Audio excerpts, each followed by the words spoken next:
ಮಕ್ಕಳೇ, ನಾವಿವತ್ತು ಚತುರ್ಭುಜಗಳು ಇವತ್ತೊಂದು ಇಂಟ್ರೆಸ್ಟಿಂಗ್ ಚಾಪ್ಟರ್ ಮಕ್ಕಳೇ. ಇದು ತುಂಬ ಇದು ಏನು ಜಾಮೆಟ್ರಿಗೆ ಅಂದರೆ ರೇಖಾಗಣಿತಕ್ಕೆ ಒಂದು ತಳಹದಿ ಹಾಕುವಂಥ ಒಂದು ಚಾಪ್ಟರ್ಸ್. ಇದೆಲ್ಲ ಬೇಸಿಕ್ಸನ್ನು ಸರಿಯಾಗಿ ಕಲ್ತ್ಕೊಂಡಿದ್ರೆ ಬಟ್ ನಿಮ್ಗೆ ಅರ್ಥ ಆದರೆ ನೀವು ಸಬ್ಸ್ಕ್ರೈಬ್ ಆಗಿ, ಹಾಗೆ ಯಾರು ಕಷ್ಟ ಮ್ಯಾಥ್ಸು ಅಂತ ಹೇಳ್ತಾರೋ ಅವರಿಗೆ ಈ ಪಾಠವನ್ನು ಶೇರ್ ಮಾಡಿ, ಓಕೆನಾ? ಈ ಅಧ್ಯಾಯದಲ್ಲಿ ಈ ಚತುರ್ಭುಜ, ಚತುರ್ ಹೆಸರೇ ಹೇಳ್ತಾ ಇದೆ. ಚತುರ್ ಅಂತ ಹೇಳಿದ್ರೆ ಏನು? ನಾಲ್ಕು ಅಂತ ಅರ್ಥ. ನಾಲ್ಕು ಭುಜ ಇರುವ ಆಕೃತಿಗಳನ್ನು ಏನಂತ ಹೇಳ್ತೀವಿ? ಭುಜಗಳು ಅಂದರೆ ಬಾಹುಗಳು. ನಾಲ್ಕು ಬಾಹುಗಳಿರುವ ಆಕೃತಿಗಳನ್ನೆಲ್ಲ ನಾವು ಏನಂತ ಹೇಳ್ತೀವಿ? ಚತುರ್ಭುಜ ಅಂತ ಹೇಳ್ತೀವಿ, ಓಕೆನಾ?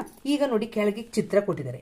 ಇದರಲ್ಲೆಲ್ಲ ಯಾವುದು ಚತುರ್ಭುಜ ಅಂತ ನೋಡಿದ್ದಾರೆ. ಇದನ್ನು ನೋಡಿದ ತಕ್ಷಣ ಗೊತ್ತಾಗ್ತಾ ಇದೆ, ನಾಲ್ಕು ಭುಜಗಳಿದೆ, 1 2 3 4 4 ಕೋನಗಳು ಇದೆ, ಆಗ ಇದು ಚತುರ್ಭುಜ. ಇದು ಸಹ ಚತುರ್ಭುಜ. 4 ಬಾಹುಗಳಿದೆ, 4 ಕೋನಗಳಿದೆ, ಹೌದು ಇದು ಚತುರ್ಭುಜ. ಇದು ಚತುರ್ಭುಜನೇ. ಆದರೆ ಇದು ಚತುರ್ಭುಜ ಅಲ್ಲ. ಯಾಕೆ ಅಂತ ಹೇಳಿದ್ರೆ ಇಲ್ಲಿದ್ದಂತಹ ಬಾಹು ಒಂಥರ ಈ ರೀತಿ ವಕ್ರವಾಗಿದೆ ನೋಡಿ ಮಕ್ಕಳೇ, ಅಲ್ವಾ? ವಕ್ರವಾಗಿದೆ, ಸ್ಟ್ರೈಟ್ ಆಗಿಲ್ಲ. ನಮಗೆ ಕೋನಗಳು ಬರಬೇಕು. ಇಂಪಾರ್ಟೆಂಟ್ ಆಗಿ ಏನಾಗಬೇಕು? ನಮಗೆ ಕೋನಗಳು ಉಂಟಾಗಬೇಕು. 4 ಕೋನಗಳು ಈ ರೀತಿ ಸ್ಟ್ರೈಟ್ ಲೈನ್ಗಳು ಸೇರಿ ಇಲ್ಲಿ ಏನಾಗುತ್ತೆ? ನಮಗೆ ಕೋನ ಉಂಟಾಗುತ್ತೆ. ಈ ರೀತಿ ಕೋನಗಳು ಉಂಟಾಗಿರಬೇಕು. ಇಲ್ಲಿರುವಂಥದ್ದು ಸ್ಟ್ರೈಟ್ ಲೈನ್ ಅಲ್ಲ, ಆಗ ಇದು ಚತುರ್ಭುಜ ಅಲ್ಲ. ಇದು ಸಹ ಅಲ್ಲ, ಇದು ವಕ್ರರೇಖೆಯನ್ನು ಹೊಂದಿದೆ, ಆದ್ದರಿಂದ ಇದು ಚತುರ್ಭುಜ ಅಲ್ಲ. ಯಾಕೆಂತ ಗೊತ್ತಾಯ್ತಲ್ವಾ? ಯಾಕೆಂದರೆ ನಮಗೆ 4 ಬಾಹು ಬೇಕು, 4 ಕೋನ ಬೇಕು ಚತುರ್ಭುಜ ಅಂತ ಹೇಳಿದ್ರೆ. ಇಲ್ಲಿ ನಮಗೆ ಕೋನಗಳು ಸಿಗ್ಲಿಕ್ಕೆ ಸಾಧ್ಯತೆ ಇಲ್ಲ, ಆದ್ದರಿಂದ ಇದೆರಡು ಚತುರ್ಭುಜ ಅಲ್ಲ. ಈಗ ನಮ್ಗೆ ಯಾವಾಗಲೂ ಸಣ್ಣದ್ರಿಂದ ಕಲ್ತ್ಕೊಂಡ್ಬಂದಿರೋ ಚತುರ್ಭುಜಗಳು ಎರಡು ಯಾವುದೆಲ್ಲ? ಯಾವೆಲ್ಲ ಚತುರ್ಭುಜ ಕಲ್ತಿದ್ದೀರಾ? ಆಯತಗಳು ಮತ್ತು ವರ್ಗಗಳು. ವರ್ಗಗಳನ್ನು ಆಯತಗಳು ಏನಾಗಿದೆ? ಚತುರ್ಭುಜಗಳೇ ಆಗಿದೆ. ಅದಕ್ಕೂ 4 ಬಾಹುಗಳಲ್ವಾ? ಆಯತ ಒಂದು ಚತುರ್ಭುಜವಾಗಿದೆ, ಅದು 2 ಗುಣಲಕ್ಷಣ ಇಲ್ಲಿ ಕೊಟ್ಟಿದ್ದಾರೆ. ಎಲ್ಲ ಕೋನಗಳು ಲಂಬ ಕೋನ ಆಗಿದೆ. ಅಭಿಮುಖ ಬಾಹುಗಳು ಉದ್ದಗಳು ಸಮವಾಗಿದೆ ಅಂತ ಕೊಟ್ಟಿದ್ದಾರೆ. ಏನು ಆಯತ ಹೇಗಿರ್ತದೆ ಗೊತ್ತಲ್ವಾ? ಈ ರೀತಿ ಇರ್ತದೆ. ಈ ರೀತಿ ಇರುವಂಥದ್ದು ಆಯತ. ಎಲ್ಲ ಕೋನ ಎಷ್ಟಂತೆ? 90 ಡಿಗ್ರಿ. ಎಲ್ಲ ಕೋನಗಳು ಎಷ್ಟೆಷ್ಟು ಡಿಗ್ರಿ ಇರ್ತದೆ? 4 ಕೋನ ಇರ್ತದೆ. 4 ಕೋನನು 90 ಡಿಗ್ರಿ ಇರ್ತದೆ. ಆಮೇಲೆ ಅಭಿಮುಖ ಬಾಹುಗಳು ಇದು ಏನಾಗಿರ್ತದೆ? ಸಮವಾಗಿರ್ತದೆ. ಅಭಿಮುಖ ಬಾಹುಗಳು, ಭುಜಗಳು ಇದೇನಾಗಿರ್ತದೆ? ಅಪೋಸಿಟ್ ಆಗಿರ್ತದಲ್ವ? ಅದೆರಡು ಏನಾಗಿರ್ತದೆ? ಸಮವಾಗಿರ್ತದೆ ಅಂತ ಹೇಳಿದ್ದಾರೆ. ಆಯತವನ್ನು ಹೀಗೆ ಮಾತ್ರ ಹೇಳಲಿಕ್ಕಾಗೋದಾ ಅಥವಾ ಬೇರೆ ಥರ ಹೇಳಲಿಕ್ಕಾಗುತ್ತಾ ಅಂತ ಒಂದು ಕೇಳ್ತಾ ಇದ್ದಾರೆ ಇಲ್ಲೊಂದು ಕ್ವಶನ್. ಈಗ ನೋಡಿ, ಒಂದು ಕಾರ್ಪೆಂಟರ್ನ ಸಮಸ್ಯೆ. ಅವನ ಹತ್ರ ಏನಾಗಿದೆ? ಒಂದು ಕಾರ್ಪೆಂಟರ್ನಲ್ಲಿ 2 ಸಣ್ಣ ಸಣ್ಣ ಮರದ ತುಂಡುಗಳು ನೋಡಿ, ಇದೊಂದು ಮರದ ತುಂಡು, ಇದೊಂದು ಮರದ ತುಂಡು ಇದೆ ಅಂತೆ. ಅದನ್ನು ಬಳಸಿ ಇವ್ರು ಏನು ಮಾಡ್ತಾರೆ? ಈ ರೀತಿ ಇಲ್ಲಿಗೆ ಹಗ್ಗ ತಗೊಂಡು ನೋಡಿ, 2 ಈ ರೀತಿ ಇದೆ ಅಂತ ತಿಳ್ಕೊಳ್ಳಿ, ಕಡ್ಡಿ. ಆಗ ಇಲ್ಲಿಂದ ಹೀಗೆ ಕಡ್ಡಿಗೆ ಹೀಗೆ ದಾರ, ಹೀಗೆ ದಾರ, ಹೀಗೆ ದಾರ ಕಟ್ಟಿದಾಗ, ದಾರವನ್ನು ಕಟ್ಟಿದಾಗ ಏನಾಗ್ತದೆ? ಒಂದು ಆಯತ ಉಂಟಾಗ್ತದಲ್ವಾ? 2 ಕಡ್ಡಿ ಇದೆ, ಹಿಂಗೆ ಇರಿಸಿದ್ದಾರೆ. ಇಲ್ಲಿ ಎಳ್ಕೊಂಡು ಬಂದಾಗ ಏನಾಗಿದೆ? ಇಲ್ಲಿಂದ ದಾರ ತಗೊಂಡು ಹೀಗೆ ಹೀಗೆ ಹೀಗೆ ಹೋದಾಗ ಏನಾಯ್ತು? ಒಂದು ಆಯತ ಆಯಿತು, ಹೌದು ತಾನೆ? ಅವಳ ಬಳಿ ಈಗಾಗಲೇ 8 ಸೆಂಟಿಮೀಟರ್ ಉದ್ದದ ಒಂದು ಪಟ್ಟಿ ಇದೆ. ಇದ್ರದ್ದು ಒಂದು ಪಟ್ಟಿ ಎಷ್ಟಿದೆ ಅಂತೆ? 8 ಸೆಂಟಿಮೀಟರ್. ಇನ್ನೊಂದು ಪಟ್ಟಿಯ ಉದ್ದ ಎಷ್ಟಿರಬೇಕು? ನೋಡಿ, ಪ್ರಶ್ನೆ ಕೇಳ್ತಾ ಇದ್ದಾರೆ. ಅವೆರಡನ್ನು ಎಲ್ಲೆಲ್ಲಿ ಜೋಡಿಸಬೇಕು? ಇದನ್ನು ಎಲ್ಲಿ ಜೋಡಿಸ್ಬೇಕು? ಎರಡು ಕಡ್ಡಿ ಇದೆಯಲ್ಲ, ಅದನ್ನು ಹೇಗೆ ಜೋಡಿಸ್ಬೇಕು, ಎಲ್ಲಿ ಜೋಡಿಸ್ಬೇಕು ಅಂತ. ಮೊದಲು ಕಾರ್ಪೆಂಟರ್ ಮಾಡಬೇಕಾದ ರಚನೆಯನ್ನು ಮಾದರಿಯಾಗಿಸೋಣ. ಪಟ್ಟಿಗಳನ್ನು ರೇಖಾಖಂಡಗಳಂತೆ ಪರಿಗಣಿಸಿ. ಇದು ರೇಖಾಖಂಡ ಅಂತ ಪರಿಗಣಿಸಿ ಏನನ್ನು ಕಂಡುಹಿಡಬೇಕಂತ ಇದೊಂದು ನೋಡಿ ಮಕ್ಕಳೇ. ಇಲ್ಲಿ ನಿಮಗೆ ಗೊತ್ತಿರಬೇಕಾದಂತಹ ಒಂದು ಮುಖ್ಯವಾದ ಅಂಶ ಏನಂತಂದರೆ, ಇಲ್ಲಿ ಬಾಹುಗಳನ್ನು ಏನಂತ ಹೇಳ್ತೀರಾ? ಇಲ್ಲಿ ಬಾಹುಗಳು ಅಂತ ಹೇಳಿದಾಗ AB ಬಾಹು, ಆಮೇಲೆ BC ಬಾಹು, ಆಮೇಲೆ CD ಬಾಹು, ಆಮೇಲೆ DA ನ AD ಅಂತ ಹೇಳಿದ್ರು ಸರಿ ತಾನೆ ಅಲ್ವಾ? ಇದು ಬಾಹು AB ಬಾಹು, BC ಬಾಹು, CD ಬಾಹು, DA ಬಾಹು. ನಾನು ಒಂದು ಕಡೆಯಿಂದ ಹೋಗಿದ್ದೀನಿ, ಅದಕ್ಕೆ ನಿಮ್ಗೆ ಗೊತ್ತಾಗಿದೆ ಬಾಹುಗಳು ಅಂತ. ಇದನ್ನು ಏನಂತ ಹೇಳ್ತಾರೆ ಮಕ್ಕಳೇ? ಹೀಗೆ ಅಡ್ಡಕ್ಕಿದೆಯಲ್ಲ, ಇದನ್ನು ಗಣಿತದಲ್ಲಿ ಕರ್ಣ ಅಂತ ಹೇಳ್ತಾರೆ. ಏನು ಹೇಳ್ತಾರೆ? ಕರ್ಣ. ಕರ್ಣದ ಯಾವುದೆಲ್ಲ ಕರ್ಣಗಳಿದೆ? AC ಕರ್ಣ ಇದೆ. ಇನ್ನೊಂದು ಕರ್ಣದ ಹೆಸರೇನು? BD ಕರ್ಣ, ಓಕೆನಾ?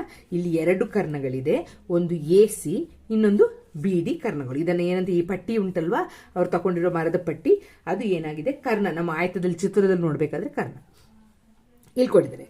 ಇದು ಒಂದು ಚತುರ್ಭುಜ ಆದರೆ ಇನ್ನೊಂದು ಕರ್ಣದ ಉದ್ದ ಎಷ್ಟು? ಒಂದು ಕರ್ಣದ ಉದ್ದ ಕೊಟ್ಟಿದ್ದಾರೆ. ಎಷ್ಟಂತ ಕೊಟ್ಟಿದ್ದಾರೆ ಅವರು? ಒಂದು ಕರ್ಣದ ಉದ್ದ 8 ಸೆಂಟಿಮೀಟರ್ ಅಂತ ಕೊಟ್ಬಿಟ್ಟಿದ್ದಾರೆ. ಇನ್ನೊಂದು ಕರ್ಣದ ಉದ್ದ ಎಷ್ಟು ಅಂತ ಕಂಡುಹಿಡಬೇಕು. ಆ 2 ಕರ್ಣಗಳು ಛೇದಿಸುವ ಬಿಂದು ಯಾವುದು? ಈ 2 ಛೇದಿಸ್ತಾ ಇದೆಯಲ್ಲ, ಇಲ್ಲಿ ಓ ಬಿಂದುವಿನ ಛೇದಿಸ್ತಿದೆ, ಅದು ಯಾವುದು? ಆ ಕರ್ಣಗಳ ನಡುವಿನ ಕೋನ ಎಷ್ಟಿರಬೇಕು? ಇವುಗಳ ನಡುವಿನ ಕೋನ ಎಷ್ಟಿರಬೇಕು ಅಂತ ಕೇಳಿದ್ದಾರೆ ಪ್ರಶ್ನೆ. ಇದನ್ನು ಮಾಡಬೇಕಾದ್ರೆ ಮಕ್ಕಳೇ ನಾವೇನು ಮಾಡಬೇಕಾಗುತ್ತೆ, ನಾವು ಒಂದು ಸಾಧನೆಯನ್ನು ಮಾಡಬೇಕಾಗುತ್ತೆ. ನೀವು ಪ್ರಮೇಯ ಅಂತ ಕೇಳಿದ್ದೀರಾ? ಈಗ ನಾವು ಪ್ರಮೇಯದ ಮುಖಾಂತರ ಸಾಧಿಸ್ಕೊಂಡು ಹೋಗೋದು. ಇದನ್ನ ನೋಡಿ, ABCD ಅಂತ ಹೇಳುವ ಒಂದು ಚತುರ್ಭುಜವನ್ನ ತಗೊಂಡಿದ್ದೀನಿ ನಾನು. ಈಗ ನಾವು ಏನಂತ ಸಾಧಿಸಬೇಕಾಗ್ತದೆ, ಒಂದು ಕರ್ಣ ಕೊಟ್ಟಿದ್ದಾರೆ, AC ಕರ್ಣ ಕೊಟ್ಟಿದ್ದಾರೆ ಅಂತ ತಿಳ್ಕೊಳ್ಳಿ. AC ಎಷ್ಟು ಅಂತ ಕೊಟ್ಟಿದ್ದಾರೆ, 8 ಸೆಂಟಿಮೀಟರ್ ಅಂತ ಕೊಟ್ಟಿದ್ದಾರೆ. ನಾವೀಗ BD ಉದ್ದ ಎಷ್ಟು ಅಂತ ಕಂಡುಹಿಡಬೇಕು. ನೋಡಿ, ಈ 2 ತ್ರಿಭುಜ ಯಾಕೆ ತಗೊಂಡಿದ್ದೀನಿ ಅಂದ್ರೆ, ಒಂದು ತ್ರಿಭುಜ ಇನ್ನೊಂದು ತ್ರಿಭುಜಕ್ಕೆ ಸರ್ವಸಮ ಆದ್ರೆ, ಒಂದಕ್ಕೊಂದು ಸಮ ಆದ್ರೆ ಅದೆರಡು ಎಂತಹ ತ್ರಿಭುಜಗಳಾಗ್ತದೆ, ಸರ್ವಸಮ ತ್ರಿಭುಜಗಳಾಗ್ತದೆ. ಸರ್ವಸಮ ತ್ರಿಭುಜಗಳು ಅಂತ ಬಂದ ತಕ್ಷಣ ಬಾಕಿ ಬಾಹುಗಳೆಲ್ಲ ಸಮ ಅಂತ ನಾವು ಪ್ರೂವ್ ಮಾಡ್ಬೋದು. ಅದಕ್ಕೋಸ್ಕರ ನಾವೇನು ಮಾಡಬೇಕು, ಇದನ್ನು ತಗೊಳ್ಬೇಕಾಗ್ತದೆ. ಈಗ ನೋಡಿ ಮಕ್ಕಳೇ, ಈಗ ನಾನು ABD ತ್ರಿಭುಜ ಅದನ್ನ ಇಲ್ಲಿ ಬರ್ಕೊಂಡಿದ್ದೀನಿ. ABD ತ್ರಿಭುಜ ನೋಡಿ, ನಿಮ್ಗೆ ಅರ್ಥ ಆಗಬೇಕು ಅಂತೇಳಿ ಇದನ್ನ ಈ ರೀತಿ ಲೈನ್ ಹಾಕಿದ್ದೀನಿ. ಇದನ್ನ ಏನು ಮಾಡಿದ್ದೀನಿ, ಪೆನ್ಸಿಲಲ್ಲಿ ಶೇಡ್ ಮಾಡಿದ್ದೀನಿ. ಓಕೆ, ನೆಕ್ಸ್ಟ್ ADC ತ್ರಿಭುಜ. ಹೇಳಿದ ತಕ್ಷಣ, ನೋಡಿದ ತಕ್ಷಣ ನಿಮ್ಗೆ ಗೊತ್ತಾಗ್ತದೆ, 2 ಸಲ AD ಹೇಳಿದೆ ಅಲ್ವಾ. AD ಏನಾಗಿದೆ, 2 ತ್ರಿಭುಜಕ್ಕೂ, ಒಂದು ತ್ರಿಭುಜ ಒಂದು ಪಾದದ ಮೇಲೆ 2 ತ್ರಿಭುಜಗಳು ನಿಂತಿದೆ. ಒಂದು ABD ತ್ರಿಭುಜ, ಇನ್ನೊಂದು ADC ತ್ರಿಭುಜ. ಓಕೆನಾ? ನೋಡಿ ಮಕ್ಕಳೇ, ಈಗ ನಾನು ಇದನ್ನ ಕಲರ್ ಪೆನ್ಸಿಲ್ನಲ್ಲಿ ಮಾರ್ಕ್ ಮಾಡಿದ್ದೀನಿ. 2 ತ್ರಿಭುಜ ಯಾವುದು, ಒಂದು ADB ತ್ರಿಭುಜ, ಒಂದು ADC ತ್ರಿಭುಜ. ಆದಷ್ಟು ನೀವು ಇದರಲ್ಲೇ ಅರ್ಥ ಮಾಡ್ಕೊಳ್ಳಿಕ್ಕೆ ನೋಡಬೇಕು. ನೋಡಿ, 2 ಸಲ ನಾನು AD ಅಂತ ಹೇಳಿದೆ, ಹೌದಾ? ADB 2 ತ್ರಿಭುಜ ತಗೊಂಡಾಗ ಏನು ಸಾಮಾನ್ಯ ಬಂದಿದೆ ಮಕ್ಕಳೇ, AD ಸಾಮಾನ್ಯ ಬಂದಿದೆ. ಆಗ ನಾನು ಏನು ಮಾಡ್ತೀನಿ, 2 ತ್ರಿಭುಜದಲ್ಲಿ ಫಸ್ಟ್ ಇಲ್ಲಿ ಬರ್ಕೊಳ್ಬೇಕಾಗುತ್ತೆ. ತ್ರಿಭುಜ 2 ತ್ರಿಭುಜ ಯಾವ್ದು ತಗೊಳ್ತೀರಾ, ABD ಮತ್ತು ಇನ್ನೊಂದು ತ್ರಿಭುಜ ಯಾವುದು, ADC ತ್ರಿಭುಜ ADC. ಇದು ಮತ್ತು ಆಯ್ತಾ, ಮತ್ತು ಈ ರೀತಿ ಬರೆದಿದ್ದೀನಿ. ಯಾವುದು ಸಮ, AD = AD. ಎಂಥದ್ದಾಗಿದೆ ಇದು, ಸಾಮಾನ್ಯ ಬಾಹು. 2 ತ್ರಿಭುಜಕ್ಕೂ ಇದೊಂದು ಸಾಮಾನ್ಯ ಬಾಹು. ಆಮೇಲೆ ನಿಮ್ಗೆ ಏನು ಕಾಣ್ತಾ ಇದೆ ಮಕ್ಕಳೇ, ಇಲ್ಲಿ ಆಯತ ಅಂತ ಗೊತ್ತಿದೆ, ಸಾರಿ ಇದೊಂದು ಆಯತ ಅಂತ ಗೊತ್ತಿದೆ. ಈಗ ನಮಗೆ ಅಭಿಮುಖ ಬಾಹುಗಳು ಸಮ ಅಂತ ಗೊತ್ತಿದೆಯಾ, ಅಭಿಮುಖ ಬಾಹುಗಳು ಸಮ ಅಂತ ಗೊತ್ತಿದೆಯಾ? ಆಗ ನಾನು ಏನು ಬರಿತೀನಿ, AB ಸಮ ಏನಂತ ಬರಿತೀನಿ, AB ಬಾಹು AB ಸಮ DC ಅಂತ ಬರಿತೀನಿ. ಏನಂತ ಬರಿತೀರಾ, ಅಭಿಮುಖ ಬಾಹುಗಳು. ಓಕೆ, ಅಭಿಮುಖ ಬಾಹುಗಳು ಯಾವುದ್ರದ್ದು, ಈ ಆಯತದ ಅಭಿಮುಖ ಬಾಹುಗಳು ಸಮ ಅಂತ ನಮ್ಗೆ ಗೊತ್ತಿದೆ. ಓಕೆ, ಆಯತದ ಅಭಿಮುಖ ಬಾಹುಗಳು ಸಮ ಅಂತ ಇದು ಸಿಕ್ತು. ಮತ್ತೆ AD ಸಾಮಾನ್ಯ ಅಂತ ಗೊತ್ತು, ಚಿತ್ರದಲ್ಲೇ ಹೇಳ್ತಾ ಇದೆ. ಇದು ನೋಡಿದ ತಕ್ಷಣ ನಿಮ್ಗೆ ಗೊತ್ತು, ಆಯತದಲ್ಲಿ ಪ್ರತಿಯೊಂದು ಕೋನ ಫಸ್ಟೇ ಹೇಳಿದ್ದಾರೆ, ಪ್ರತಿಯೊಂದು ಕೋನದ ಅಳತೆ ಎಷ್ಟು, 90 ಡಿಗ್ರಿ. ಆಗ ನಾನು ಇಲ್ಲಿ ಬರಿತೀನಿ, ಕೋನ A = ಕೋನ D = 90 ಡಿಗ್ರಿ. ಈಗ ತಗೊಂಡಿರೋದು ನೋಡಿ ಮಕ್ಕಳೇ, ಯಾವ ಥರ ಇದೆ ಅಂತ. ಕೋನ A ಇದು, ಓಕೆ, ಇದೊಂದು ಬಾಹುವನ್ನು ತಗೊಂಡಿದ್ದೀವಿ, ಈ ಬಾಹುವನ್ನು ತಗೊಂಡಿದ್ದೀವಿ ಆಯ್ತಾ. ಬಾಹು ಕೋನ ಬಾಹು. ಇಲ್ಲಿ ಸಹ ಅಷ್ಟೇ, ಬಾಹು ಕೋನ ಇದೊಂದು ಬಾಹು. ಆಗ ಯಾವ ಸಿದ್ಧಾಂತದ ಪ್ರಕಾರ, ಬಾ ಸಿದ್ಧಾಂತದ ಪ್ರಕಾರ ತ್ರಿಭುಜ ABD ಏನಾಗಿದೆ, ಸರ್ವಸಮ ತ್ರಿಭುಜ ADC. ಯಾವ ಸಿದ್ಧಾಂತ, ಬಾಹು ಕೋನ ಬಾಹು ಸಿದ್ಧಾಂತದ ಪ್ರಕಾರ ಈ 2 ತ್ರಿಭುಜಗಳು ಸರ್ವಸಮ ಅಂತ ಹೇಳಿದ ತಕ್ಷಣ ಏನು ಉಳ್ಕೊಂಡಿದ್ದೀನಿ, ಈ ಬಾಹು ಹೇಳಿದ್ದೀನಿ, ಈ ಬಾಹು ಹೇಳಿದ್ದೀನಿ, ಇಲ್ಲಿ 2 ಬಾಹುಗಳು ಹೇಳಿದ್ದೀನಿ, ಈ ಕೋನಗಳನ್ನು ಹೇಳಿದ್ದೀನಿ. ಆಗ ಇನ್ನೂ ಉಳಿದಿದೇನು, ಇನ್ನೊಂದು ಬಾಹು. ಆಗ ನಾನು ಏನು ಬರಿಬೋದು, 2 ಸರ್ವಸಮ ಆಗಿರೋದ್ರಿಂದ BD ಸಮ ಯಾವುದಕ್ಕೆ ಸಮ, ACಗೆ ಸಮ. AC ಎಷ್ಟು ಕೊಟ್ಟಿದ್ದಾರೆ, AC ಎಷ್ಟು ಅಂತ ಕೊಟ್ಟಿದ್ದಾರೆ, 8 ಸೆಂಟಿಮೀಟರ್. ಹಾಗೆ ಇದೆಷ್ಟಾಯಿತು, BD ಮತ್ತು AC ಎರಡೂ ಸಮ ಏನಾಗಿರ್ತದೆ, 8 ಸೆಂಟಿಮೀಟರ್ ಆಗಿರ್ತದೆ. ಈಗ ಯಾವುದೇ ಚಿತ್ರ ಕೊಡಲಿ, ಒಂದು ಕರ್ಣ ಆಯತದಲ್ಲಿ ಒಂದು ಕರ್ಣ 5 ಸೆಂಟಿಮೀಟರ್ ಅಂತ ಹೇಳಿದ್ರೆ ಇನ್ನೊಂದು ಕರ್ಣ ಎಷ್ಟಿರ್ತದೆ, 5 ಸೆಂಟಿಮೀಟರ್ ಇರ್ತದೆ. ಏನಂತ ಅರ್ಥ ಮಾಡ್ಕೊಂಡ್ರಿ, ಕರ್ಣಗಳೇನಾಗಿರ್ತದೆ, ಸಮವಾಗಿರ್ತದೆ ಅಂತ ಅರ್ಥ ಆಗಿದೆ. ಫಸ್ಟ್ ಕೇಳಿರೋದೇನು, ಒಂದು ಕರ್ಣದ ಅಳತೆ ಕೊಟ್ಟಿದ್ದೀನಿ, ಇನ್ನೊಂದು ಕರ್ಣದ ಅಳತೆ ಕಂಡಿಡಿ ಅಂತಲೂ ಕೇಳಿರೋದಿಲ್ಲ. ಇನ್ನೊಂದು ಕರ್ಣದ ಉದ್ದ ಎಷ್ಟು ಅಂತ ನಮ್ಗೆ ಗೊತ್ತಾಯ್ತು, ಕರ್ಣಗಳೆಲ್ಲ ಸಮ ಅಂತ. ನೋಡಿ, ಇದನ್ನ ನೀವೇ ಸಾಧಿಸಿರೋದು, ಎಷ್ಟು ಚೆನ್ನಾಗಿದೆ ನೋಡಿ. ಮೊದಲು ನಾವೆಲ್ಲ ಏನು ಕೊಡ್ತಾಯಿದ್ರು, ಎಲ್ಲವನ್ನು ಕೊಟ್ಬಿಡ್ತಿದ್ರು, ಆಯತದ ಗುಣಲಕ್ಷಣ ಅಂತ ಹೇಳ್ಬಿಟ್ಟು ಕೊಟ್ಟಿದ್ವಿ. ಈಗ ನೀವು ಸಾಧಿಸಿ ತೆಗ್ದಿದ್ದೀರಾ. ಏನಂತ ಸಾಧಿಸಿ ತೆಗ್ದಿರಾ, ಈ 2 ಕಡ್ಡಿಗಳು ಎಷ್ಟಿರಬೇಕು, ಸಮ ಇರಬೇಕು, ಆಗ ಆಯತ ಮಾಡ್ಲಿಕ್ಕೆ ಆಗೋದು ಅಂತಿರೋದು ನೀವು ಕಲ್ತಿದ್ದೀರಾ. ಅರ್ಥ ಆಯ್ತಲ್ಲ ಮಕ್ಕಳೇ? ಈಗ ನೆಕ್ಸ್ಟ್ ಪ್ರಶ್ನೆ ಏನು, ಆ 2 ಕರ್ಣಗಳು ಛೇದಿಸುವ ಬಿಂದು ಯಾವುದು ಅಂತ ಕೇಳಬೇಕು. ಆಗ 2 ಕರ್ಣಗಳು ಛೇದಿಸುವ ಬಿಂದು ಯಾವುದು ಅಂತ ಕೇಳಿದ್ದಾರೆ. ಈ ಛೇದಿಸುವ ಬಿಂದು ಯಾವುದು ಅಂತ ಕೇಳಿದ್ದಾರೆ ಇದಲ್ವಾ. ಈಗ ನಾವೇನು ಮಾಡಬೇಕಾಗ್ತದೆ, ಇಲ್ಲೂ ಸಹ ಇದನ್ನು ನಾವು ಅಂತ ತಗೊಳ್ಳೋಣ. ಇದು ABCD. ಈಗ ನಾವು ಇಲ್ಲಿ 2 ತ್ರಿಭುಜಗಳಿದೆ ಮಕ್ಕಳೇ. 2 ತ್ರಿಭುಜಗಳನ್ನು ತಗೊಂಡು ನಾವು ಏನು ಮಾಡಬೇಕು, ನಮಗೆ ನೋಡಿದ ತಕ್ಷಣ ನಾವು ಸಣ್ಣ ಕ್ಲಾಸಿಂದನೇ ಕಲ್ತ್ಕೊಂಡ್ಬಂದಿದ್ವಿ. ಏನಂತ ಹೇಳಿದ್ರೆ 7ನೇ ಕ್ಲಾಸಲ್ಲಿ ನಾವು ಕಲ್ತಿದ್ದೀವಿ. ಈ ರೀತಿ ಬಂದಾಗ, ಈಗೊಂದು ಲೈನ್ ಹಾಕಿದಾಗ ಅಥವಾ ಈ ರೀತಿ ಬಂದಾಗ ಇದೆಂತಹ ಕೋನಗಳು ಈ ರೀತಿ ಇದ್ದರೆ, ಅಪೋಸಿಟ್ ಆಗಿದ್ದರೆ, ಅಭಿಮುಖವಾಗಿದ್ದರೆ ಶೃಂಗಾಭಿಮುಖ ಕೋನಗಳು ಅಂತ ನಮ್ಗೆ ಗೊತ್ತಿದೆ. ಅರ್ಥ ಆಯ್ತಲ್ವ ನಮಗೆ? ಮತ್ತು ಈಗ ನಾವು ಕಲ್ತಿದ್ದೀವಿ ಆಯತ ಅಂತ ಹೇಳಿದ್ರೆ ಆಯತದಲ್ಲಿ ಅಭಿಮುಖ ಬಾಹುಗಳು ಸಮ ಅಂತ ಸಣ್ಣ ಕ್ಲಾಸಿಂದನೂ ಕಲ್ತ್ಕೊಂಡ್ಬಂದಿದ್ವಿ. ಅಭಿಮುಖ ಬಾಹುಗಳು ಸಮ, ಕೋನಗಳು ಸಮ ಅಂತೆಲ್ಲ. ಈಗ ನಾವು ಅದನ್ನ ಸಾಧಿಸಬೇಕು ಅಂತ ಹೇಳಿದ್ರೆ 2 ತ್ರಿಭುಜವನ್ನು ತಗೊಳ್ಬೇಕಾಗುತ್ತೆ ಮಕ್ಕಳೇ. ಈಗ ನಾವು ಇಲ್ಲಿ AOB ತ್ರಿಭುಜ, ಓಕೆ, 2 ತ್ರಿಭುಜಗಳು. ಈಗ ಒಂದು ತ್ರಿಭುಜ ಇದೆ, ಇಲ್ಲಿ ಇನ್ನೊಂದು ತ್ರಿಭುಜ ಈ ರೀತಿ ಇದೆ. ಇದನ್ನು A, ಇದು O, ಇದು B, ಇದು O, ಇದು ಪುನಃ O, ಇದು DC. ಇದನ್ನೇ ಚಿತ್ರವನ್ನು 2 ಚಿಕ್ಕ ಚಿಕ್ಕ ತ್ರಿಭುಜ ಮಾಡಿ ಇಟ್ಟಿದ್ದೀನಿ ಅಂತ ಅಷ್ಟೇ, ಸೇಮ್ ಇದೆ. ನಾವೇನು ಮಾಡಬೇಕು, ಫಸ್ಟ್ 2 ತ್ರಿಭುಜನ ತಗೋಬೇಕು. ಒಂದು ಯಾವ ತಗೊಂಡೆ, AOB ಮತ್ತು ಇನ್ನೊಂದು DOC ತ್ರಿಭುಜ ತಗೊಳ್ತೀನಿ. ತಗೊಳ್ಳಿ, ತ್ರಿಭುಜ AOB ಮತ್ತು ತ್ರಿಭುಜ CODಗಳಲ್ಲಿ ನಿಮ್ಗೆ ಅರ್ಥ ಆಗಬೇಕಾಗಿರೋದು, ನೋಡಿದ ತಕ್ಷಣ ನಿಮ್ಗೆ ಏನು ಗೊತ್ತಾಗ್ತಾ ಇದೆ, ನಾನು ಹೇಳಿದೆ ಇಂಟು ಮಾರ್ಕ್ ಬಂದ ತಕ್ಷಣ ಇದು ಯಾವ ಥರ ಎಂತಹ ಕೋನಗಳು ಅಂತ ಶೃಂಗಾಭಿಮುಖ ಕೋನ. ಆಗ ಇದು ಮತ್ತು ಇದನ್ನು ಎಂತಹ ಕೋನಗಳು ಅಂತ ಹೇಳ್ತೀನಿ, ಶೃಂಗಾಭಿಮುಖ ಕೋನ. ಇದಕ್ಕೆ 1 ಅಂತ ಕೊಟ್ಕೊಳ್ಳೋಣ, ಇದಕ್ಕೆ 2 ಅಂತ ಕೊಟ್ಕೊಳ್ಳೋಣ. ನಾನು ಬರ್ತೀನಿ, ಕೋನ 1 = ಕೋನ 2. ಅಥವಾ ಇದನ್ನು ಅಕ್ಷರದಲ್ಲೇ ಓದೋದಾದರೆ O ಮಧ್ಯಕ್ಕೆ ಬರಬೇಕು ಮಕ್ಕಳೇ. ಕೋನ 1 ಹೇಗೆ ಓದೋದು, AOB ಅಂತ ಹೇಳೋದು, ಇದನ್ನು ಬರೀತೀರಾ. ಅಥವಾ ಈಗ ನಿಮ್ಮ ಸರ್ ನಿಮಗೆ ಟೀಚರ್ AOB ಅಂತ ಬರ್ಸಿದ್ರೆ ನೀವು AOB ಅಂತಲೇ ಬರೀರಿ. ಓದೋಕೆ ಗೊತ್ತಿರಬೇಕು. ಈ 1 ಮಧ್ಯದಲ್ಲಿ ಬರಬೇಕು. 1 ಅಂದರೆ ಇದು O ಮಧ್ಯದಲ್ಲಿ ಬರಬೇಕು. AOB = DOC ಎಂತಹ ಕೋನ, ಶೃಂಗಾಭಿಮುಖ ಕೋನ. DOC ಎಂತಹ ಕೋನಗಳದ್ದು ಶೃಂಗಾಭಿಮುಖ ಕೋನ. ನೋಡಿದ ತಕ್ಷಣ ನಿಮಗೆ ಗೊತ್ತಾಗಿದೆ, ನೀವು ಕಲ್ತಿದ್ದ ಹಿಂದಿನ ಜ್ಞಾನದಿಂದ ಇದನ್ನು ಹೇಳ್ತಾ ಇದ್ದಾರೆ, ಶೃಂಗಾಭಿಮುಖ ಕೋನಗಳು ಸಮವಾಗಿರ್ತದೆ ಅಂತ. ನೆಕ್ಸ್ಟ್ ಆಯತ ಅಂತ ಹೇಳಿದ ತಕ್ಷಣ ಅಭಿಮುಖ ಬಾಹುಗಳು ಏನಾಗಿದೆ, ಸಮ ಆಗಿದೆ. ಆಗ ನಾನು ಏನಂತ ಬರಿತೀನಿ, AB = CD ಅಂತ ಬರಿತೀನಿ. ಅಭಿಮುಖ ಬಾಹುಗಳು ಸಮ ಅಂತ. ಈಗ ನನಗೆ ಇನ್ನೂ ಒಂದು ಯಾವುದು ಕೋನನೂ ಗೊತ್ತಿಲ್ಲ, ಏನು ಗೊತ್ತಿಲ್ಲ. ಆಗ ನಾನೇನು ಮಾಡ್ತೀನಿ ಅಂತ ಹೇಳಿದ್ರೆ, ಇದನ್ನು 3 ಅಂತ ಹಾಕೊಳ್ಳಿ ಮಕ್ಕಳೇ. ನಾನು ಇದನ್ನು ಕೋನ 3 ಅಂತ ಬರ್ಕೊಂಡೆ. ಇದು 1, ಇದು 2, ಕೋನ 3, ಇದು ಕೋನ 4, ಇಲ್ಲಿ ಕೋನ 5 ಅಂತ ಹಾಕಿದ್ದೀನಿ. ಯಾಕೆ ಅಂತ ಹೇಳ್ತೀನಿ. ಈಗ ನಾವು ಬಾಹುಗಳು 2 AB = CD ನಮ್ಗೆ ಗೊತ್ತು. ಅಭಿಮುಖ ಬಾಹುಗಳು, ಆಯತದ ಅಭಿಮುಖ ಬಾಹುಗಳು ಏನಾಗಿರ್ತದೆ, ಸಮವಾಗಿರ್ತದೆ ಅಂತ ಗೊತ್ತು. ಆದ್ದರಿಂದ ಆಯತದ ಅಭಿಮುಖ ಬಾಹುಗಳು ಅಂತ ಬರೀತೀರ. ಬಾಹುಗಳು 2 ಇದೆಯಲ್ವಾ. ಈಗ ನಾನು ಹೇಳ್ತೀನಿ, ಕೋನ 3 ಪ್ಲಸ್ ಕೋನ 4 = ಎಷ್ಟು ಅಂತ ಬರಿತೀನಿ, 90 ಡಿಗ್ರಿ ಅಂತ ಬರಿತೀನಿ. ನಿಮ್ಮ ಚಿತ್ರದಲ್ಲಿ ಇಲ್ಲಿ 1, 2, 3 ಅಂತ ಕೊಟ್ಟಿದ್ದಾರೆ. ನಾನು ಇದನ್ನು 3, 4 ಅಂತ ಹಾಕಿದ್ದೀನಿ, ತೊಂದರೆ ಬೇಡ. 1, 3 ಅಂತ ನಿಮ್ಮ ಟೆಕ್ಸ್ಟ್ ಬುಕ್ನಲ್ಲಿ ಚಿತ್ರದಲ್ಲಿ ಏನು ಕೊಟ್ಟಿದ್ದಾರೆ ಅಂತ ಹೇಳಿದ್ರೆ 1, 3 ಅಂತ ಕೊಟ್ಟಿದ್ದಾರೆ ನೋಡಿ. 1 + 3 ನಾನೇನು ಮಾಡಿದ್ದೀನಿ, ಅದನ್ನು 3 + 4 ಅಂತ ಹಾಕಿದ್ದೀನಿ. 3 + 4 ಅಂತ ಹಾಕಿದ್ದೀನಿ. ನೀವು ಕನ್ಫ್ಯೂಸ್ ಮಾಡ್ಕೋಬೇಡಿ. 3 + 4 ಆದ್ರೇನು, 1 + 3 ಆದ್ರೇನು, ನೀವು ಕಲ್ತಿದ್ರೆ ಕಾನ್ಸೆಪ್ಟ್ ನಿಮಗೆ ಕ್ಲಿಯರ್ ಇದ್ದರೆ ನೀವು ಖಂಡಿತ ಅದನ್ನು ಈಸಿಯಾಗಿ ಮಾಡ್ತೀರಾ.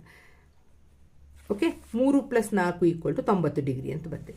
ಆಮೇಲೆ ಇದನ್ನು ಈಕ್ವೇಷನ್ ನಂಬರ್ 1 ಅಂತ ತಗೊಳ್ತೀನಿ ಮಕ್ಕಳೇ. ಇದೊಂದು ತ್ರಿಭುಜ ಇದೆ, BCD ತ್ರಿಭುಜ ಅಂತ ತಗೋಬೇಕು. ತ್ರಿಭುಜ BCDಯಲ್ಲಿ ನಿಮ್ಗೇನು ಗೊತ್ತಿದೆ, ಕಲ್ತಿದ್ದೀರಾ, ತ್ರಿಭುಜದ 3 ಕೋನಗಳ ಮೊತ್ತ ಎಷ್ಟಾಗ್ತದೆ ಅಂತ ಕಲ್ತಿದ್ದೀರಾ, 180 ಡಿಗ್ರಿ ಆಗ್ತದೆ ಅಂತ. ಈಗ ಕೋನ B ಅನ್ನು ಓದಬೇಕಾದ್ರೆ ನಾನು 4 ಅಂತ ಬರ್ಕೊಳ್ಳ, ಪ್ಲಸ್ ಕೋನ D ಅಂತ ಹೇಳಿದ್ರೆ 5 ಅಂತ ಬರ್ಕೊಳ್ಳ, ಪ್ಲಸ್ ಕೋನ C = ಎಷ್ಟು ಡಿಗ್ರಿ ಅಂತ ಬರಿತೀನಿ, 180 ಡಿಗ್ರಿ ಅಂತ ಬರಿತೀನಿ. ದೊಡ್ಡ ತ್ರಿಭುಜನ ತಗೊಳ್ತಾ ಇದ್ದೀನಿ, ಈ ತ್ರಿಭುಜವನ್ನು ತಗೊಳ್ತಾ ಇದ್ದೀನಿ. ಈ ತ್ರಿಭುಜವನ್ನು ತಗೊಂಡು ನಾನು ಏನು ಮಾಡ್ತಾ ಇದ್ದೀನಿ, ಕೋನ BCDಯಲ್ಲಿ ಕೋನ 4, ಕೋನ 5 ಪ್ಲಸ್ ಕೋನ C, ಇದು 3 ಕೋನಗಳನ್ನು ಕೂಡಿಸಿದಾಗ ಎಷ್ಟು ಬರ್ತದೆ, 180 ಡಿಗ್ರಿ ಬರ್ತದೆ ಅಂತ ತಗೊಂಡಿದ್ದೀನಿ. ಆಗ ನಾನೇನು ಮಾಡ್ತೀನಿ, ಕೋನ C ಅಂತ ಹೇಳಿದ್ರೆ ಎಷ್ಟೊಂದು ಗೊತ್ತು ನಮಗೆ, 90 ಡಿಗ್ರಿ ಅಂತ ಗೊತ್ತು, ಹೌದಾ. ಕೋನ C ಅಂದರೆ 90 ಡಿಗ್ರಿ. ಕೋನ 4 ಪ್ಲಸ್ ಕೋನ 5 = 180 ಡಿಗ್ರಿ.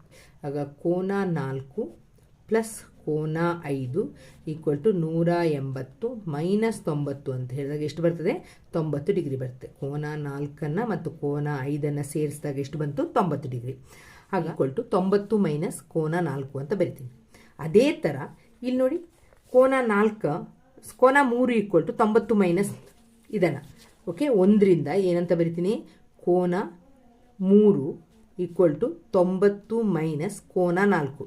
ಇಲ್ಲಿ ಕೋನ 5 = 90, ಇದನ್ನು ಈಚೆ ತಂದಾಗ -4 ಆಗುತ್ತೆ. ಅದೇ ಥರ ಇಲ್ಲಿ ಅಷ್ಟೇ ಕೋನ 3 = 90 -4 ಆಗುತ್ತೆ. ಆಗ ಇದೆರಡು ಕೋನಗಳು ಆಗ ಒಂದೇ ಥರ ಆಯ್ತಲ್ಲ, 90 - 4, ಇದು 90 - 4. ಆಗ ಕೋನ 3 ಮತ್ತು ಕೋನ 5 ಸಮ ಆಯ್ತಲ್ಲ. ಕೋನ 3 ಎಲ್ಲಿದೆ ನೋಡಿ, ಕೋನ 3 ಇಲ್ಲಿದೆ, ಕೋನ 3 ಇದೆ, ಕೋನ 5 ಇಲ್ಲಿದೆ. ನಾವು ಪರ್ಯಾಯ ಕೋನಗಳು ಸಮ ಅಂತ ಸಾಧಿಸಿದೀವಿ, ನಮ್ಗೆ ಗೊತ್ತಿದೆ. ಬಟ್ ಇಲ್ಲಿ ನಾವು ಏನು ಮಾಡಬೇಕಾಗ್ತದೆ, ಸಾಧಿಸಬೇಕಾಗ್ತದೆ. ಸಾಧಿಸೋದ್ರಿಂದ ಈ ಎರಡು ಕೋನಗಳು, ಕೋನ 3 ಸಮ ಕೋನ 5 ಆಗುತ್ತೆ. ಅದು ನಮ್ಗೆ ಎಲ್ಲಿಗೆ ತರ್ತೀವಿ, ಇಲ್ಲಿಗೆ ತರ್ತೀವಿ. ಇದನ್ನು ಸೈಡಲ್ಲಿ ಇದನ್ನು ಇಲ್ಲಿ ಮಾಡ್ಕೊಳ್ಳಿ ಮಕ್ಕಳೇ. ಆಮೇಲೆ ನೀವೇನಂತ ಬರಿತೀವಿ, ಇಲ್ಲಿ ಕೋನ 3 ಎಲ್ಲಿಂದ ಬಂದಿದ್ದು, ಇದನ್ನಿಷ್ಟನ್ನು ಇಲ್ಲಿ ಸೈಡಲ್ಲಿ ಮಾಡ್ಕೊಳ್ಳಿ. ಕೋನ 3 = ಕೋನ 5 ಆಗುತ್ತೆ. ಎಲ್ಲಿಂದ ಬಂದಿದ್ದು ನಿಮಗೆ, ಇಲ್ಲಿಂದ ಬಂದಿದ್ದು. ಅರ್ಥ ಆಗ್ತಲ್ಲ? ಆದ್ದರಿಂದ ಎಷ್ಟು ಕೋನಗಳು ತಗೊಂಡಿದ್ದೀವಿ ಇಲ್ಲಿ, ಒಂದು ಬಾಹು 2 ಕೋನ ಅಲ್ವಾ. ಕೋನ ಬಾಹು ಕೋನ ಕೋನ ಬಾಹು ಕೋನ ನಿರ್ಧಾರಕದ ಪ್ರಕಾರ ಎರಡು ತ್ರಿಭುಜಗಳು, ಯಾವ ಎರಡು ತ್ರಿಭುಜಗಳು, ತ್ರಿಭುಜ AOB ಸರ್ವಸಮ ತ್ರಿಭುಜ COD ಅಂತ ಬರೀತೀರಾ. ಈ ಎರಡು ತ್ರಿಭುಜಗಳು ಸರ್ವಸಮ. ಈ ಎರಡು ತ್ರಿಭುಜಗಳು ಸರ್ವಸಮ ಅಂತ ಆದ ತಕ್ಷಣ ಮಕ್ಕಳೇ, ಈ ಎರಡು ತ್ರಿಭುಜಗಳು ಸರ್ವಸಮ ಅಂತ ಆದ ತಕ್ಷಣ ನೀವು ಬರಿಬೋದಲ್ಲ, AO ಸಮ OC ಅಂತ, BO ಸಮ OD ಅಂತ ಬರಿಬೋದಲ್ವಾ. ಅದನ್ನೇ ಬರಿಬೇಕು ನಾನೀಗ. AO ಸಮ OC ಆಮೇಲೆ BO ಸಮ OD ಅಂತ ಬರಿತೀರಾ. ಅರ್ಥ ಏನಂತ ಹೇಳಿದ್ರೆ, ಈ ಎರಡು ಕೋನಗಳು ಮಧ್ಯದಲ್ಲಿ ಅರ್ಧಿಸುತ್ತದೆ. ಎಲ್ಲಿ ಅರ್ಧಿಸ್ತದೆ, ಛೇದಿಸೋ ಬಿಂದು ಯಾವುದು, ಮಧ್ಯ ಬಿಂದು. ಇದರ ಎರಡರ ಮಧ್ಯ ಬಿಂದು ಅಂದರೆ ಇದು 8 ಸೆಂಟಿಮೀಟರ್ ಇದೆ ಅಂತಂದರೆ ಕರೆಕ್ಟ್ 4ರಲ್ಲಿ ಇದು ಪಾಯಿಂಟ್. ಇದೆರಡು 8 ಇರುತ್ತೆ. ಕರೆಕ್ಟ್ 4 ಸೆಂಟಿಮೀಟರ್ಗೆ ಏನಾಗ್ತದೆ, ಅರ್ಧಿಸ್ತದೆ. ಒಂದು ವೇಳೆ 10 ಸೆಂಟಿಮೀಟರ್ ಇದ್ರೆ, ಕರ್ಣ 10 ಸೆಂಟಿಮೀಟರ್ ಇದ್ರೆ 5 ಹೀಗೆ 5ಕ್ಕೆ ಕರೆಕ್ಟ್ 5 ಸೆಂಟಿಮೀಟರ್ಗೆ ಏನು ಮಾಡುತ್ತೆ, ಅರ್ಧಿಸ್ತದೆ ಅಂತ. ಅಲ್ಲಿ ಆಯತದ ಕರ್ಣಗಳು ಯಾವಾಗಲೂ ಮಧ್ಯ ಬಿಂದುವಿನಲ್ಲಿ ಛೇದಿಸ್ತದೆ. ನಮಗೆ ಬೇಕಾಗಿರೋದೇನು, ಎಲ್ಲಿ ಛೇದಿಸ್ತದೆ ಅಂತ ಹೇಳಿದ್ರೆ, ಎಲ್ಲಿ ಛೇದಿಸ್ತದೆ, ಮಧ್ಯ ಬಿಂದುವಿನಲ್ಲಿ ಛೇದಿಸ್ತದೆ ಅಂತ ಇದು ತೋರಿಸ್ತದೆ. ಗೊತ್ತಾಯ್ತಲ್ಲ ಮಕ್ಕಳೇ? ಇದಿಷ್ಟನ್ನು ನೀವು ಎಲ್ಲಿ ಬರ್ಕೊಳ್ಬೇಕು, ಸೈಡಲ್ಲಿ ಬರ್ಕೊಂಡು ಕಲ್ತಿರ್ಬೇಕು, ಗೊತ್ತಿರಬೇಕು ನಿಮಗೆ, ಕಾನ್ಸೆಪ್ಟ್ ಕ್ಲಿಯರ್ ಇರಬೇಕು ಅಷ್ಟೇ. ನೆಕ್ಸ್ಟ್, ಆದ್ದರಿಂದ ಒಂದು ಆಯತವನ್ನು ಪಡೆಯಲು ಸಮವಾದ ಕರ್ಣ ಇರಬೇಕು. ಮಧ್ಯ ಬಿಂದುಗಳಲ್ಲಿ ಛೇದಿಸುವ ಕರ್ಣವನ್ನು ಎಳಿಬೇಕು. ಒಂದು ಪ್ರಮಾಣವನ್ನು ಅರ್ಧಿಸುವುದೆಂದರೆ, ಅರ್ಧಿಸುವುದು ಅಂತ ಹೇಳಿದ್ರೆ, ಈಗ ನೋಡಿ ಇದನ್ನು ಅರ್ಧಿಸಿದೆ, ಈಗ 6 ಸೆಂಟಿಮೀಟರ್ ರೇಖೆಯನ್ನು ಅರ್ಧಿಸಿದೆ ಅಂದರೆ ಕರೆಕ್ಟ್ ಆಫ್ ಮಾಡ್ತದೆ, ಅರ್ಧ ಮಾಡ್ತದೆ ಅಂತ ಅರ್ಥ. ಇಲ್ಲಿ 3 ಸೆಂಟಿಮೀಟ್ರು, ಇಲ್ಲಿ 3 ಸೆಂಟಿಮೀಟರ್ ಮಾಡ್ತದೆ. ಅರ್ಧಿಸುವುದು ಅಂತ ಹೇಳಿದ್ರೆ ಅರ್ಥ ಏನು, ಅರ್ಧಿಸುವುದು ಅಂತ ಹೇಳಿದ್ರೆ ಕರೆಕ್ಟ್ ಅರ್ಧ ಮಾಡೋದು. ಈಗ 15 ಸೆಂಟಿಮೀಟರ್ ಅಂತ ಹೇಳಿದ್ರೆ ಅರ್ಧಿಸಿ ಅಂತ ಹೇಳಿದ್ರೆ ಎಷ್ಟು ಬರ್ತದೆ, ಮಧ್ಯಕ್ಕೆ 7.5 ಸೆಂಟಿಮೀಟರ್ ಬರ್ತದೆ.